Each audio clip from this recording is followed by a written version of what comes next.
जिनको इस परमात्मा का लाभ जो शीघ्र से नहीं मिल पा रहा, कुछ एक तो ऐसे होते हैं नाम लेकर जाते हैं, दूसरे या तीसरी बार आकर बताते हैं जी मुझे ऐसा लाभ हो गया, ऐसा सुख हो गया, और दूसरे भक्त अभी लग रहे हैं वो उनको राहत नहीं मिल पा रही। इसके दो कारण होते हैं।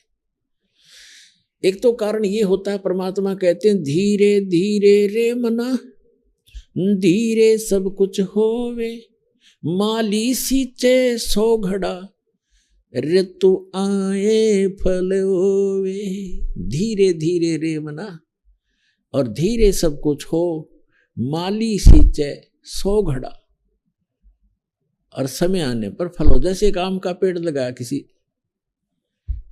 माली, जैसे पौधे लगाते थे बाग में, उसी से आपको समझाना चाहते हैं परमेश्वर कबीर जी कि हे मन, अब धीरे धीरे सारे काम होंगे।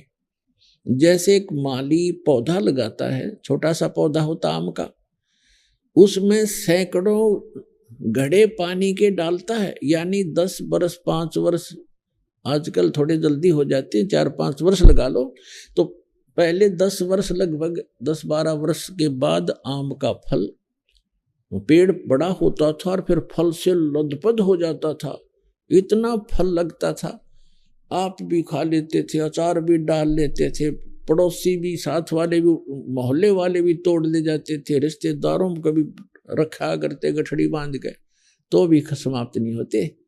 तो परमात्मा कहते हैं इस भक्ति रूपी आम के पौधे को अब बोया है आपने, बीज बोया है, नाम लिया, इसको समय दो थोड़ा सा, इसको होने दे प्रफुल्लित, बड़ा होने दो, और फिर देखना इतना सुख दे देगा ये भगवान का आपका मार्ग कि आपको कहीं बिना मांगे देगा, आप सोच भी नहीं सकोगे, इतना सुख दे देगा। अब दूसरा कारण बताते हैं।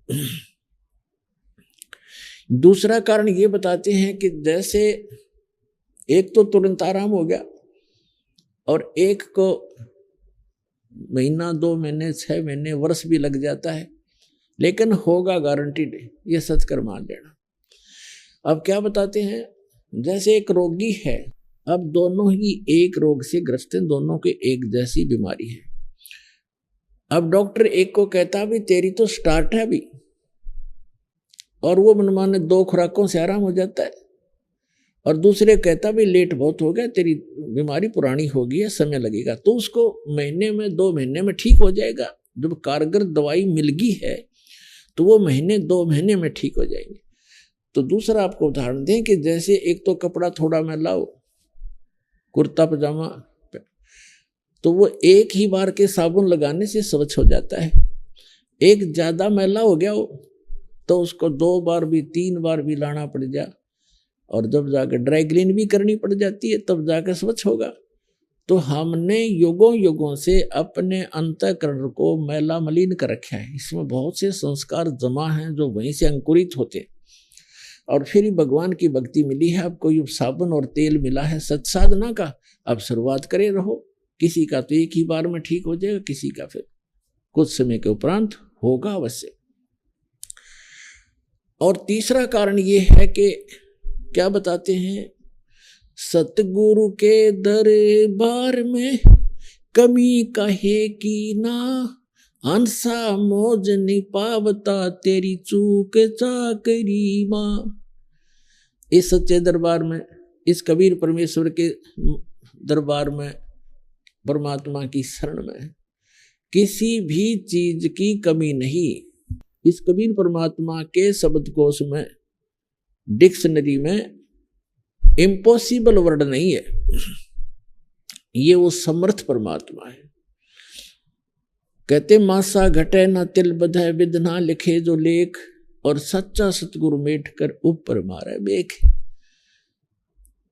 अब आपके जो भाग्य में, प्रारब्ध में, किस्मत में जो लिखा है उसको कोई नहीं समाप्त कर सकता, आपको भोगना ही पड़ेगा। कौन नहीं कर सकता? जैसे श्री ब्रह्मा जी, श्री विष्णु, श्री शिव जी, और ये ब्रह्म जिसको सरपुरुष कहते हैं, और परब्रह्म अक्षर पुरुष, ये भी आपके प्रारब्ध की, आपके लिखी किस्मत को मिटा नहीं सकता। प्रारब्ध को समाप्त नहीं कर सकता। सुख है तो सुख मिलेगा, दुख है तो दुख मिलेगा। और जैसे आप पुण्य पाप कर रहे हैं वो अलग से संग्रहित होते चले जाएंगे आपके। जैसा कर्म करोगे वैसा ही मिलेगा। और परम अक्षर ब्रह्म सत्य पुरुष कबीर भगवान की शरण में जब आप आ जाओगे, आपके इस पाप कर्मों का नाश कर दिया जाएगा और शुभ शुभ शेष रह जाएंगे और आगे शुभ प्रारंभ हो जाएंगे। अब जैसे पहले किसान को ये औषधि प्राप्त नहीं थी, अब औषधि का एक खोज हो गई है, डिस्कवरी हो गई है कि ऐसी औषधि डाल दी जाती है फसल में जो घास को खत्म कर देती है, पौधा सुरक्षित रह जाता है। तो वो औषधि विद्यमान तो थी, वो गुण तो, वो मटेरियल तो सारे ही पदार्थ थे, लेकिन वो बनाने वाला नहीं था। अब वो बनाने वाला मिल गया, वो बना ली। तो इसी प्रकार परमेश्वर कबीर जी ने ये जड़ी बहुत पहले बनाकर रखी हुई थी और हमारे कबीरपंथी भी इसको नहीं समझ सके, जिस कारण से हम अभी तक वही कर्म फल ही भोगते रहे।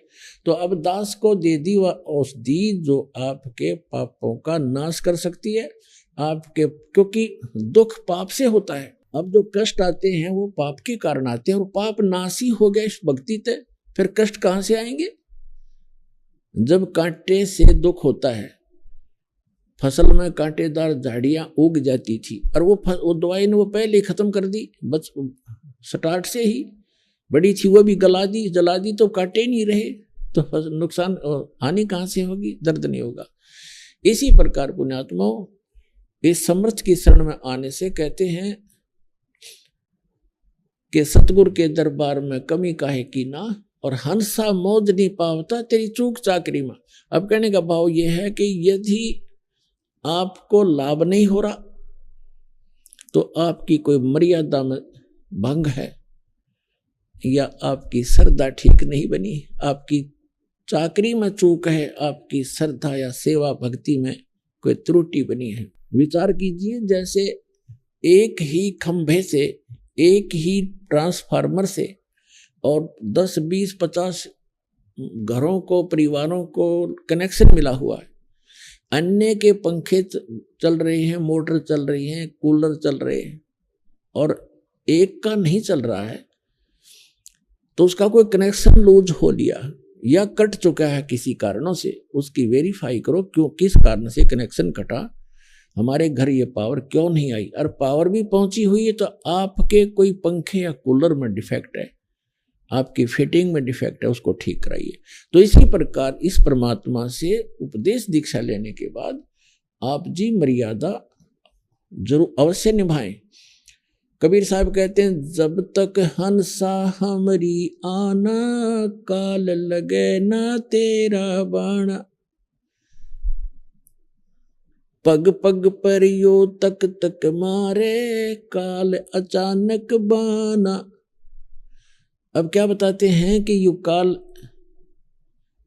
पग पग पर अचानक दुर्घटना कर देता है, कोई हानि कर देता है, जब इसका संस्कार हानि का होता है। और जब हम परमात्मा की शरण में आ जाएंगे और मर्यादा में रहेंगे तो परमात्मा कहते हैं, जब लग हंस हमारी आना, ये पुण्यात्मा, ये हंस हमारा भक्त जब तक हमारी आन माने मर्यादा में, आन कान में, हमारी मर्यादा में रहेगा, और तब लग लगे न तेरा बाना। काल को कहते हैं कि हे काल, जब तक मेरा हंस मेरी मर्यादा में है तू अटैक नहीं कर पाएगा। तो हमने मर्यादा को बहुत महत्व देना पड़ेगा।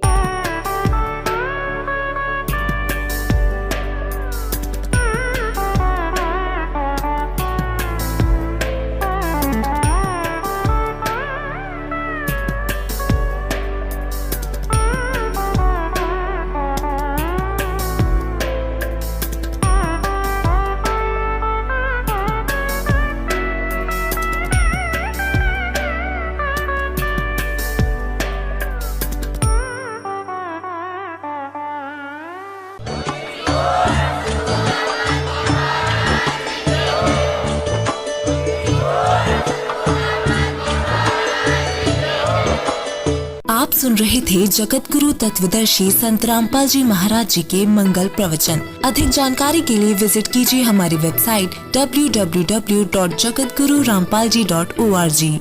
संत रामपाल जी महाराज जी के शुभ आशीर्वाद से पूरे विश्व भर में 500 से भी ज्यादा नाम दीक्षा केंद्र हैं, जिन पर संत रामपाल जी महाराज जी द्वारा ऑनलाइन निशुल्क नाम दीक्षा दी जा रही है। अपने नजदीकी नाम दीक्षा केंद्र का पता करने के लिए संपर्क करें 8222880541।